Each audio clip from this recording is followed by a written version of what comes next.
Dear learners, welcome to Learning with Fun. Today, I'm going to have a read and line-by-line analysis of the poem called Shall I Compare Thee to a Summer's Day, written by William Shakespeare. So, without wasting a single second, let's get into it.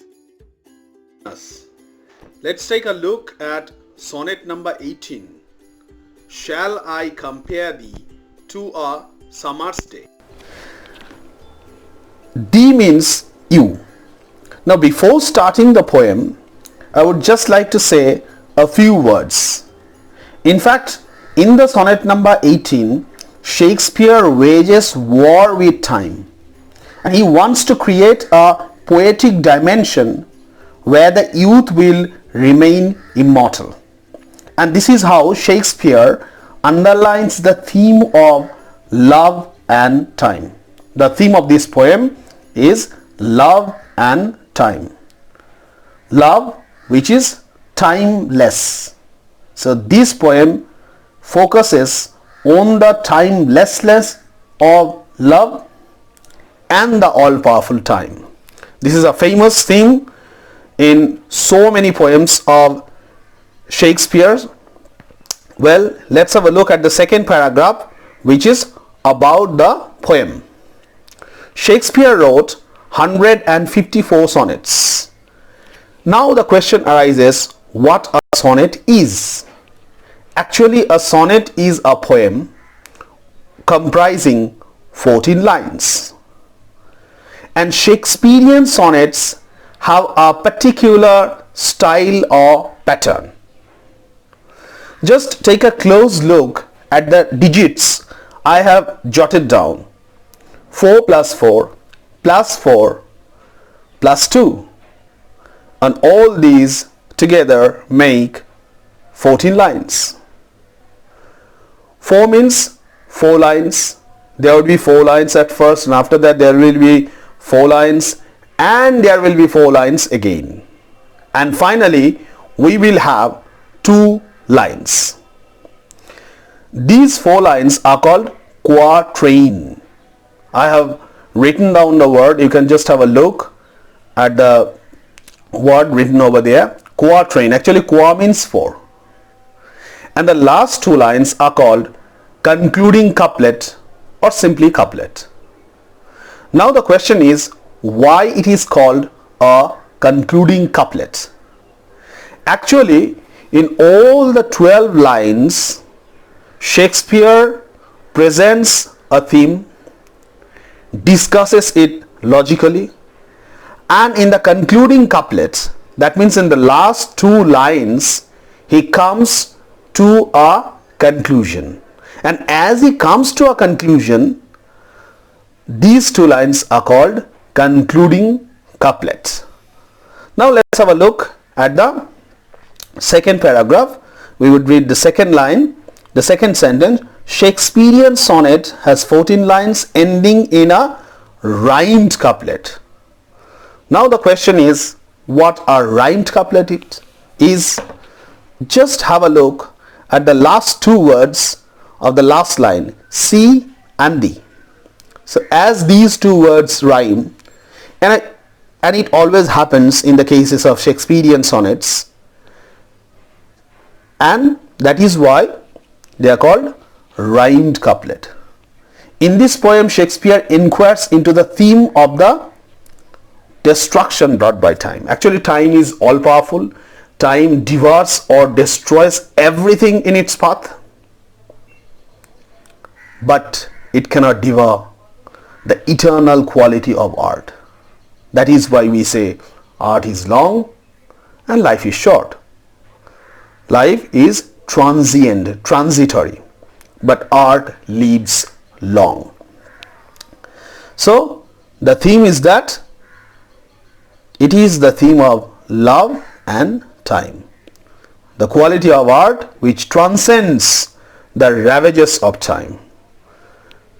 The quality of art which transcends means it goes beyond the ravages of time. It goes beyond the dictates or onslaughts of time. Time cannot attack art. art is living forever and ever. Let's have a look at the first line of the sonnet. Shall I compare thee to a summer's day? Actually, this is a rhetorical question, and in the case of a rhetorical question, the speaker, instead of asking a question, affirms something strongly. And this is what Shakespeare does here. He affirms that it would be really, really inappropriate for him to compare the beauty of his friend to a summer's day. Now the question naturally comes, whom does the poet address to? Or the poem is addressed to a friend of Shakespeare. Actually, who this friend is not known to us. It's a mystery. Possibly it is the Earl of Southampton, whom the poet is addressed to. Well, shall I compare thee to a summer's day? The poet asks whether it would be proper or appropriate for him to compare the beauty of his friend to a summer's day. Thou art more lovely. That means you are more lovely, you are sweeter and more temperate. You can have a look at the words written down by me. You can note them down as well if you want. So Shakespeare's friend is more lovely, that is Shakespeare's friend is sweeter and more temperate. More temperate means Shakespeare's friend is moderate, he is considerate. That means he is even tempered. He does not get angry. He is not short tempered. As he is not short tempered, he is temperate, he is moderate. But that is not the case with summer. Sometimes the sun shines so brightly that we find it difficult to endure. Rough winds. Actually, the poet is trying to compare the beauty of his friend with the beauty of a summer's day. Why summer's day? The question arises, why does a person compare something beautiful to a summer's day? In our country where we live, summer's days are not at all enjoyable. Rather, we like winter season. Rather, we like spring season. Most of us like winter season and most of us like spring season. So when we will be talking about something beautiful, or when we would like to compare something beautiful, we would like to have the comparison of winter season, or we would like to have the comparison of spring season. But in the European countries, especially in England, the part of Great Britain, summer days are really, really enjoyable, and that's a grace of God, they think, and they always desire for that. From the third line, deals with the blemishes, the drawbacks, the demerits of a summer's day.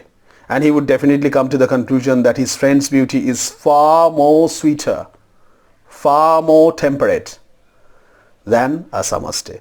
The first blemish that he talks about is rough winds do shake the darling birds of May. Actually, what does the word darling means? Darling means beautiful, charming. Birds means birds refer to the flowers before they bloom. So darling birds of May, May means May is the month of the summer. So the beautiful birds of the month of May are really, really beautiful. They add beauty to a summer's day. But what actually happens, sometimes strong winds, sometimes rough winds blow in such a way that they shed the darling birds of May. And this is how summer days or strong winds deprive us of the beauty of summer days. So this is the first blemish of the summer. Secondly, and summer's lease means the period of time fixed for summer, hath all too short a date. The period of summer does not last long. It lasts little. and it does not satisfy the poet.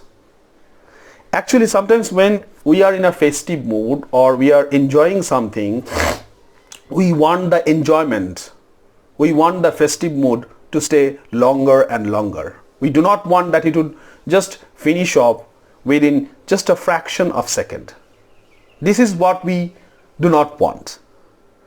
In the case of the poet, he wants summer days to stay long, but actually the summer season or the summer's day does not stay long. And that is why he says summer's lease, that means summer's period has too short a time. It does not last long. The third blemish he talks about is sometime too hot the eye of heaven. Actually, eye of heaven is a periphrasis. It's a rhetorical expression, and it is a roundabout way of saying something. Actually, he does not directly say that it is the sun, but he rather makes a roundabout statement saying the eye of heaven. Well, the eye of heaven refers to the sun. Sometimes it is so hot for us to endure, to tolerate. We cannot tolerate the sun sometimes when it shines too hot. This is another blemish he has talked about. The other one is that often is his gold complexion.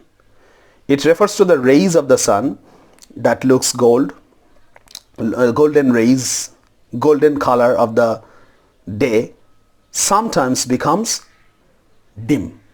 Dim means it diminishes, it fades, fainted or faded, dimmed. When the sky is overcast with cloud, the day becomes dark. That means the gold complexion which the poet likes, or which I think so many people like, it just becomes dim, it just becomes dark, the gold complexion vanishes. This is what happens. And every fair form, fair sometime declines. This is a very famous line of this particular sonnet. Every fair, the first fair refers to beauty, and the second fair refers to the beautiful women.